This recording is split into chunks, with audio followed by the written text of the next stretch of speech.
오늘 말씀은요, 제목이 율법과 선지자라 이렇게 정해봤습니다. 좀 딱딱하죠. 굉장히 딱딱하고 중요한 이야기일 것 같습니다. 율법과 선지자다. 예수님께서 율법과 선지자다 이렇게 말씀을 이렇게 여러 번 하시는데 굉장히 중요한 하나님과 인간의 어떤 관계적인 이야기, 또 하나님과 인간의 관계에서 핵심적인 이야기를 하실 때 이런 표현을 사용을 하십니다. 오늘 그 본문의 제일 마지막인 13절과 14절 말씀을 다시 한번 읽고 오늘 설교 말씀을 시작하려고 합니다. 13절과 14절 말씀 우리 화면에 띄워주셨으면 좋겠고요. 우리 같이 화면을 보고 읽을게요. 시작. 좁은 문으로 들어가라. 멸망으로 인도하는 문은 크고 그 길이 넓어 그리로 들어가는 자가 많고 생명으로 인도하는 문은 좁고 길이 협착하여 찾는 자가 적음이라. 아멘. 좁은 문에 관한 이야기지요. 좁은 문으로 들어가고. 근데 참 막연해요. 무엇이 좁은 문일까요? 어떤 길이 좁은 문일까요? 근데 그 뒤에 힌트를 주시는데 그리로 들어가는 사람들이 적대요. 사람들이 작은 곳으로 가야 되는 거고 협착한 곳으로 가는 것이고, 근데 그 길은 생명으로 인도하는 그 길이다. 좁은 문, 저희들이 잘 알고 또 신앙의 길이라고 표현하는 어떤 그 굉장히 좋은 아름다운 단어입니다. 이 좁은 문의 삶이 무엇일까요? 어떻게 여러분들은 이해하십니까? 저는 오늘 본문의 말씀을 읽으면서 예수님께서 저희들에게 가르쳐 주시고자 하시는 좁은 문의 의미가 무엇인지를 발견할 수 있었습니다. 저도 사실 깊이 있게 생각하지 못했는데 설교를 준비하다 보니까 그 하나님께 이렇게 또 알게 하셔서 너무 기쁘더라고요. 저의 어떤 은혜와 또 제게 주신 하나님의 말씀의 감동이 오늘 이 자리에 모이신 성도 여러분께 함께 하시기를 간절히 소망합니다. 오늘 본문의 말씀은 이렇게 시작됩니다. 구하라 그리하면 너희에게 주실 것이요 찾으라 그리하면 찾을 것이요 문을 두드리라 그리하면 너희에게 열릴 것이다. 또 그 말이 다시 한번 바뀌어서 재해석됩니다. 구하는 이마다 받을 것이고 찾는 이는 찾아낼 것이고 두드리는 이에게 문이 열릴 것이다. 얼마나 들으면 행복한 말씀입니까? 하나님께 기도하면, 하나님께 소망하면, 하나님께 소원하면 우리의 모든 기도 제목이, 우리가 찾는 것들이, 우리가 원하는 일들이, 우리가 열고 싶은 일들이 열리고 찾아지고 그것을 얻게 된다는 굉장히 축복의 말씀으로 저희들이 알고 있습니다. 이 말씀을 읽으면 그런 단어가 생각나요. Dreams come true. 꿈이 이루어진다 이거죠. 얼마나 멋진 이야기입니까? 우리는 이 말씀을 보통 기도에 관한, 기도의 능력과 또 기도로 말미암은 축복에 대한 어떤 은혜의 말씀으로 보통 이해를 합니다. 그런데 본문의 말씀을 가만히 읽다 보니까 또 그것만은 아니라는 것을 제가 또 느끼게 되네요. 그러니까 보통 이 말씀을 통해서 기도를 강조하고 기도하는 사람에게 하나님이 복 주신다는 은혜를 많이 이야기하는데 그 이면에 또 다른 이야기가 본문 가운데 숨겨져 있더라고요.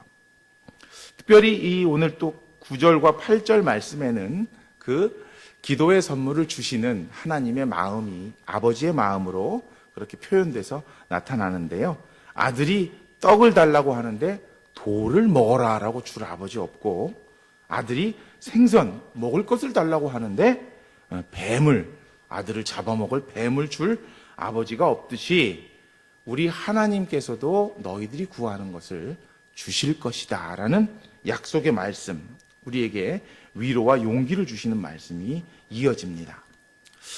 근데 여기까지 이렇게 끊고 해석을 하면 쉽게 저희들이 이해할 수 있지요. 근데 문제는 그 뒤에 나오는 12절의 말씀과 잘 연결이 안 돼요. 본문의 말씀이, 아까 읽었던 말씀이 12절 한번 다 같이 읽어보겠습니다. 12절입니다. 시작. 그러므로 무엇이든지 남에게 대접을 받고자 하는 대로 너희도 남을 대접하라. 이것이 율법이요 선지자니라. 앞의 말씀은 구하면 하나님이 주신다. 기도의 은혜와 기도의 능력에 대해서 주신 말씀인 것 같은데, 그러므로 이 단어가 언제 쓰입니까? 보통 결론을 내릴 때 말하지 않습니까? 앞에 것을 이야기하고 그 결론은 이것이다 라고 결론을 내리는데 예수님께서는 이렇게 결론을 내리세요. 무엇이든지 어떤 것이든지 남에게 대접을 받고자 하는 것이 있으면 너희도 그것을 남에게 대접할 줄 알아야 된다라고 그런 말씀을 하세요. 잘 앞에 구절이랑 연결이 잘 안 되지 않습니까? 그리고 그것이 율법이요 선지자다. 아까 말씀드렸듯이 하나님께서 우리와 인간과 관계하시는 가장 하나님과 우리와의 관계의 핵심이다라고 예수님은 강조하고 강조해서 말씀하시는 것이지요. 왜 이렇게 말씀을 하실까요? 보통 이 부분을 나누어서 설교를 하지요. 앞부분에 기도에 대한 설교, 그리고 뒷부분에 남에게 대접하라는 설교, 그리고 그 뒤에 나오는 13절과 14절 말씀, 좁은 길, 생명의 길에 대한 말씀으로 나누어서 이해하면 아주 쉽기는 한데 예수님께서 이것을 한꺼번에 이야기하신 것은 분명 이유가 있을 거라 생각이 됩니다. 인간과 인간의 관계에 대한 이야기로 이어지고 또 그것이 하늘로 가는 하나님의 나라로 가는 예수님의 진정한 깊은 가르침의 핵심으로 가는 좁은 문으로 이어지는 것. 좋은 것을 받고 싶은 것이 있으면 좋은 것을 줄 알아야 되고 또 받고 싶은 것이 있으면 그것을 먼저 나눌 수 있어야 되는 예수님의 당부가 이곳에 담겨져 있는데 예수님은 이런 단어를 사용했습니다. 대접을 받고자 하는 대로 대접하라.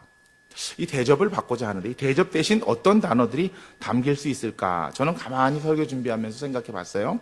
이런 단어가 생각이 나더라고요. 사랑을 받고 싶다면 사랑을 해야 된다. 도움이 필요하고 도움을 받고 싶다면 도와줄 수 있어야 된다. 이해받고 싶다면 남에게 내 생각과 나의 환경과 나의 말들이 이해받고 싶다면 이해할 수 있어야 된다. 관심받고 싶잖아요. 관심받고 싶죠. 누구나 인정받고 싶고 그렇다면 관심 줄 수 있어야 되고 인정해 줄 수 있어야 되잖아요.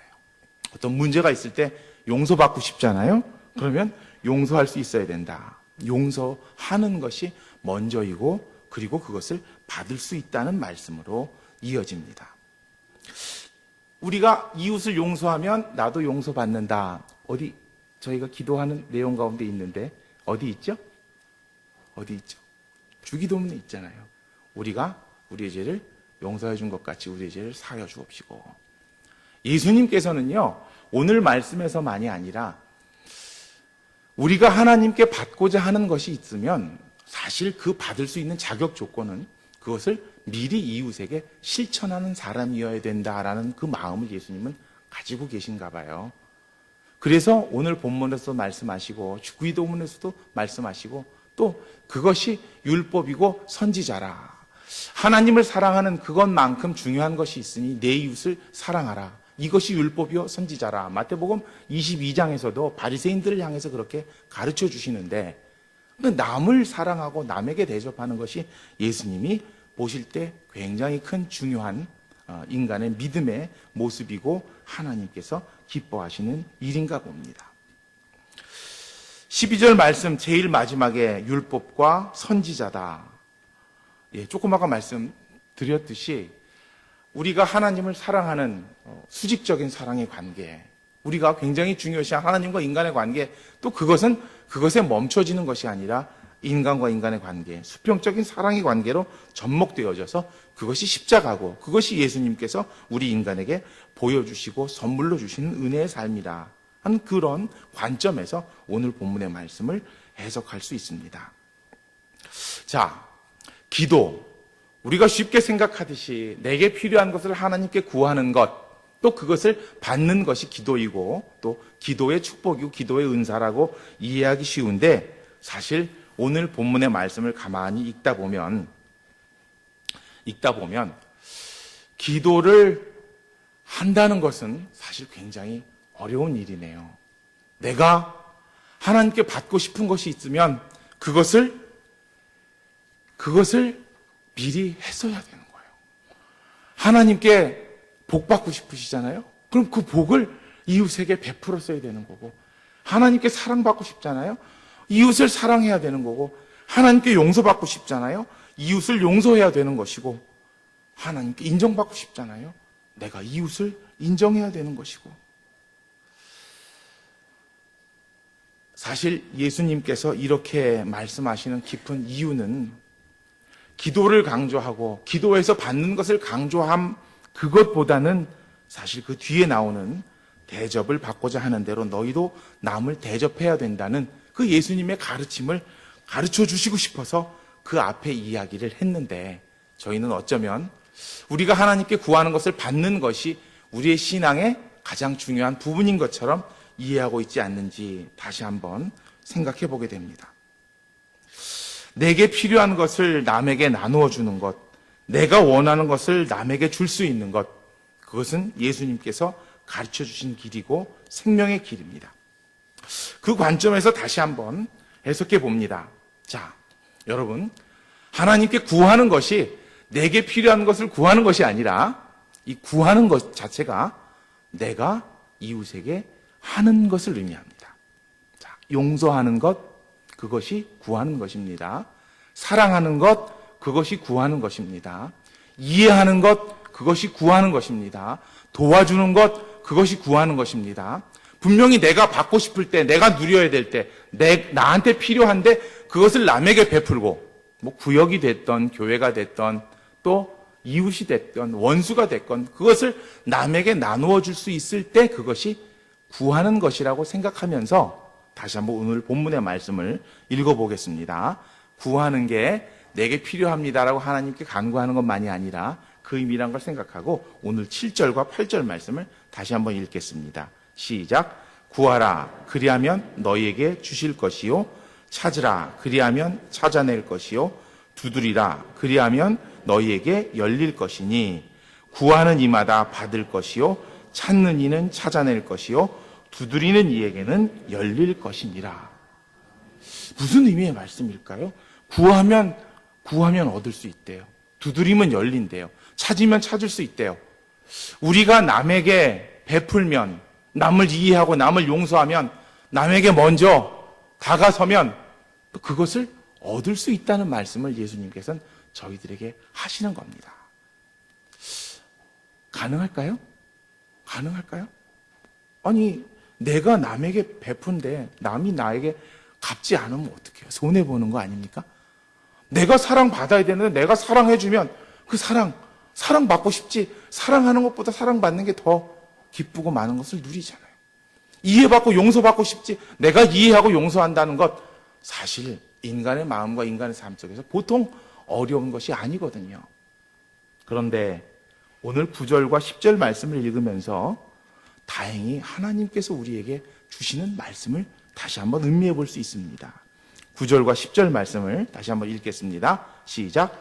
너희 중에 누가 아들이 떡을 달라 하는데 돌을 주며 생선을 달라 하는데 뱀을 줄 사람이 있겠느냐?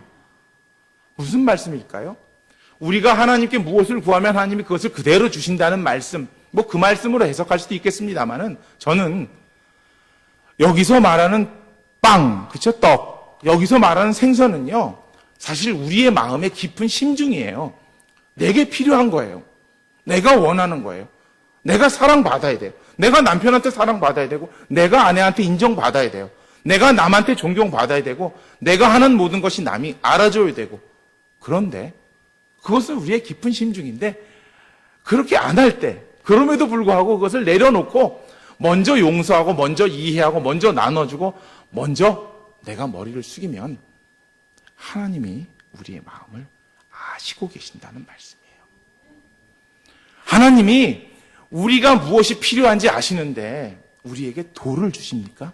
안드레 목사님 지훈이에게 빵 달라 그러는데 돌 먹으라 그러시겠어요? 절대 그럴 일 없죠. 똑같으다는 거예요. 하나님이 우리에게 우리가 무엇을 우리가 구하지 않아도 하나님이 알고 계시다는 거예요. 우리가 그것을 나누고 오히려 베푼 것 자체가, 자, 세상은 절대로 그렇게 이해 못합니다. 그렇게 할 수 없어요. 그렇게 할 용기도 없습니다. 그런데 그렇게 실천할 때에 하나님은 우리가 무엇이 필요한지 알고 계시다는 겁니다. 돌이 아니라 떡이 필요하고 뱀이 아니라 생선이 필요하니까 세상에 악한 사람이라도 자식에게는 그렇게 주시는데 하나님이 너희들에게 돌을 먹으라고 그러고 뱀을 너희들에게 던지실 분이냐라고 예수님은 오히려 우리가 어떻게 다 나눠주지라는 저희들을 향해서, 사람들을 향해서 반문하시는 겁니다. 그리고 말씀하시지요. 무엇이든지 남에게 대접을 받고자 하는 대로 남을 대접하라. 이것이 율법이요 선지자니라. 자, 여러분, 예수님이 이렇게 말씀하셨는데 그렇게 사는 것이 어렵지요. 힘들지요. 내가 더 받고 싶고 내가 받아야 하는데 내가 누려야 되는데 그것을 어떻게 남에게 줄 수 있습니까? 근데 사실 그것을 주는 것이 신앙이고 그것을 주는 것이 믿음인가 봅니다. 그것을 갖는 것이 용기인가 봅니다. 오늘 본문의 말씀을 예수님께서 저희들에게 주시는 것이 그 용기를 가르쳐 주시기 위함으로 막 마음에 느껴지는 거예요. 우리가 원하면 원하는 것을 하나님이 주신다는 게 아니라 우리가 베풀고 나누면 하나님이 찾게 해주실 것이고 하나님이 얻게 해주실 것이고 하나님이 지켜주실 것이고 하나님이 갚아주실 것이고 막 그런 말씀으로, 그런 확신의 말씀으로 막 느껴지는 거예요. 다시 한번 본문의 말씀을 아까 7절부터 11절까지 읽을 텐데요. 여기서 구하고 찾고 두드리는 것이 내가 남에게 하는 그 일이란 걸 생각하면서 다시 한번 읽겠습니다. 본문만 자꾸 읽죠. 근데 읽다 보니까 저는 막 너무 말씀이 너무 귀해서 같이 읽고 싶어서 그래요. 읽습니다. 시작. 구하라 그리하면 너희에게 주실 것이요 찾으라 그리하면 찾아낼 것이요 문을 두드리라 그리하면 너희에게 열릴 것이니 구하는 이마다 받을 것이요 찾는 이는 찾아낼 것이요 두드리는 이에게는 열릴 것이니라. 너희 중에 누가 아들이 떡을 달라 하는데 돌을 주며 생선을 달라 하는데 뱀을 줄 사람이 있겠느냐? 너희가 악한 자라도 좋은 것으로 자식에게 줄 줄 알거든 하물며 하늘에 계신 너희 아버지께서 구하는 자에게 좋은 것으로 주시지 않겠느냐. 아멘.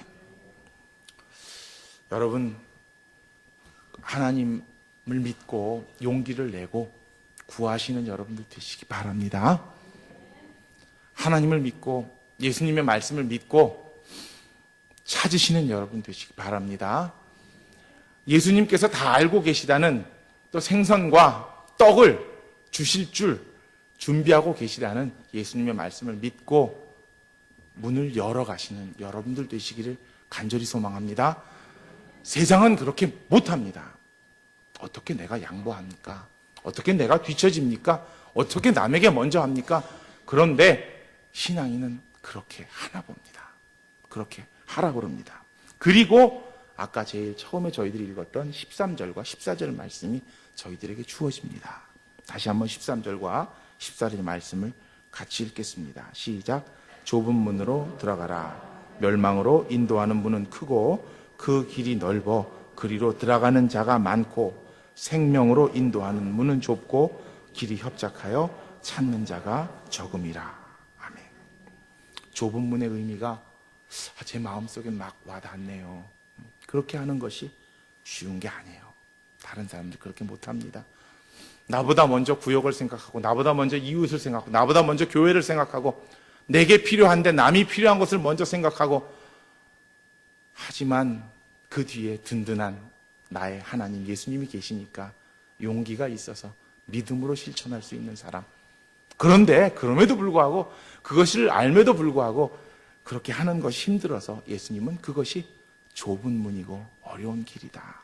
그리고 그것이 결국 헛것이 아니요 생명으로 인도하는 길이다 라고 말씀을 하십니다.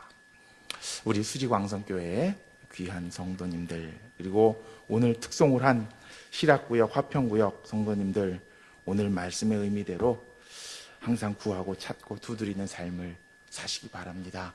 예수님이 원하시는 것, 예수님이 가르쳐 주시는 것을 두드리고 찾고 구하시는 삶을 사시기 바랍니다. 그래서 좁은 문을, 좁은 길을 쫙 통과해서 하나님이 열어주시는 생명의 문으로 나아가는 귀한 수지광성의 성도들이 되시기를 간절히 소망합니다.